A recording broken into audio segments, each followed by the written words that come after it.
మధ్య కాలంలో చిన్న చిన్న పిల్లలు అంటే ఒక 8 ఇయర్స్ 9 ఇయర్స్ పిల్లలు కూడా తొందరగా మెచ్యూర్డ్ అయిపోతున్నారు. అంటే వాళ్ళకి అట్లీస్ట్ కనీసం వాళ్ళకి ఏం తెలీదు ఆ టైంలో. అంటే అటువంటి పిల్లల తల్లులకు కూడా చెప్పలేని బాధ. అంటే అప్పుడు ఆ టైంలో వాళ్ళ ఎలా ఎక్స్ప్లెయిన్ చేయాలి అని, ఏ విధంగా గైడ్ చేయాలి, అంటే ఎందుకు అంత తొందరగా కాకుండా ఉండాలి అని అంటే ఆడపిల్లలు ఉన్న తల్లులు ఎటువంటి జాగ్రత్తలు తీసుకోవాలి అంటే ఒక 7 ఇయర్స్ వచ్చిన తర్వాత? ఫస్ట్ అండ్ ఫార్మోస్ట్ నేను చెప్పేది మాత్రం కంపల్సరీ ప్రతి గర్ల్ చైల్డ్ ఒక స్పోర్ట్ కానీ డాన్స్ కానీ ఒక ఫిజికల్ యాక్టివిటీలో కంపల్సరీ చేర్పించాలి.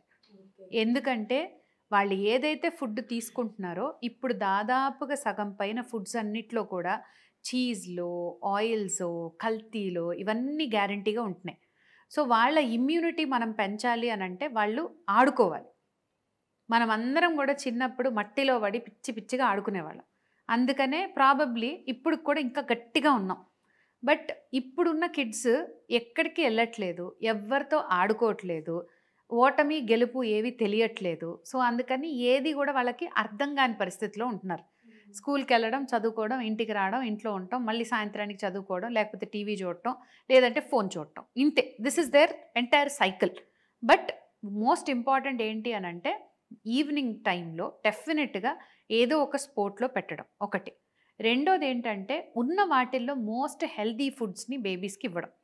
ఎస్పెషల్లీ గర్ల్ చిల్డ్రన్కి అయితే మాత్రము ఫ్రూట్ క్వాంటిటీ కానీ, వెజిటబుల్ క్వాంటిటీ కానీ, అట్ ద సేమ్ టైమ్ రైసా, రోటీసా, అంటే మనం ఇంట్లో ఏం చేసుకుంటాం దాని ప్రకారంగా వాళ్ళకి ప్రోటీన్ ఇవ్వాలి. కానీ మరీ హై ప్రోటీన్ కాదు, అంటే ఎవ్రీడే నాన్ వెజిటేరియన్ పెట్టే అంత ప్రోటీన్ కూడా పెట్టద్దు.